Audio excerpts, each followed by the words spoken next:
Welcome to Let Me Fix This. Enjoy the video. You start by equipping what matters: 3 bait types and a healing potion, because staggered spawns will cost time and HP. Once done, approach the Eastern Trail checkpoint and unlock Quill Lake access. This saves backtracking. You move in at the 06, 00 to 10, 00 spawn window to maximize artifact appearance.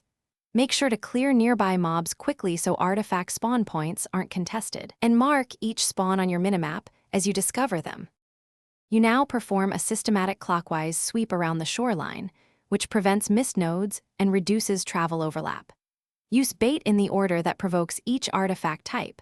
This sequence matters because some spawns require a fresh bait cycle. When an artifact appears, loot immediately and then perform a short rest or disengage to reset that spawn node. This technique forces respawn timers into predictable cycles. Keep an eye on your map markers and adjust pace if multiple artifacts cluster. You finish by returning for a second pass over any nodes you skipped. Some artifacts require 2 cycles to appear. If spawns lag, use a time skip item to advance the in-game clock and force remaining artifacts to spawn, because waiting wastes runs. If things still fail, like nodes showing empty but not resetting, relog to the server to refresh world state. This often fixes persistent spawn bugs. Finally, tally collected artifacts and bank them before leaving the lake to secure your haul. Thanks for watching. If you found this helpful, don't forget to like and subscribe.